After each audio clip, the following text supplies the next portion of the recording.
കഴിഞ്ഞ 24 മണിക്കൂറിനിടെ രാജ്യത്ത് 400-നടുത്ത് പുതിയ കോവിഡ് കേസുകൾ ഇന്ത്യയിൽ രേഖപ്പെടുത്തി.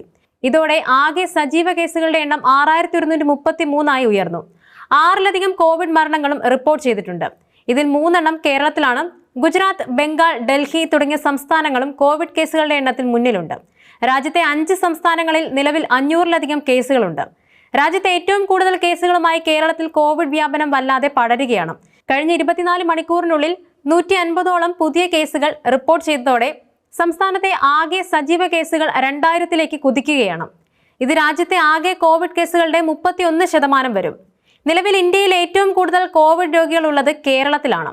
കോവിഡ് വ്യാപനം രൂക്ഷമാകുന്ന സാഹചര്യത്തിൽ കനത്ത മഴക്കാലം കൂടി എത്തുന്നതോടെ കേരളം കടുത്ത ആശങ്കയിലാണ്.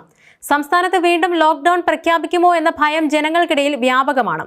നിലവിലെ സാഹചര്യം കണക്കിലെടുത്ത് മുന്നൊരുക്കങ്ങൾ ഊർജിതമാക്കാൻ കേന്ദ്ര ആരോഗ്യ മന്ത്രാലയം എല്ലാ സംസ്ഥാനങ്ങൾക്കും നിർദ്ദേശം നൽകിയിട്ടുണ്ട്. ഓക്സിജൻ, ഐസൊലേഷൻ ബെഡുകൾ, വെന്റിലേറ്ററുകൾ, അവശ്യ മരുന്നുകൾ എന്നിവയുടെ ലഭ്യത ഉറപ്പാക്കാനാണ് പ്രധാനമായും നിർദ്ദേശം. ഇന്ത്യ മഹാരാജ്യത്തെ ഓരോ പൗരനെയും ഇപ്പോഴത്തെ ഈ കണക്കുകൾ ആശങ്കയിലാക്കുന്നുണ്ട്. കാരണം കോവിഡിന്റെ മുൻ തരംഗങ്ങൾ നൽകിയ ആഘാതം വളരെ വലുതായിരുന്നു.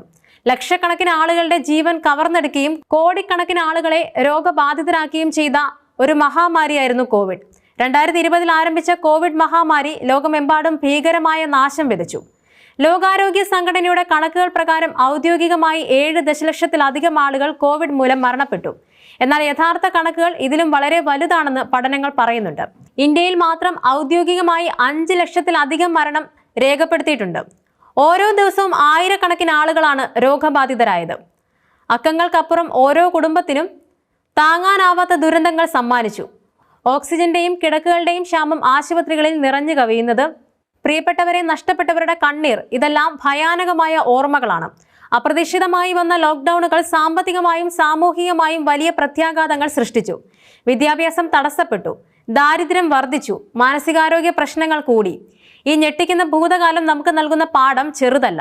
അതുകൊണ്ട് പുതിയ കേസുകൾ വർദ്ധിക്കുന്ന ഈ സാഹചര്യത്തിൽ നമ്മൾ അതീവ ജാഗ്രത പാലിക്കേണ്ടത് അത്യാവശ്യമാണ്.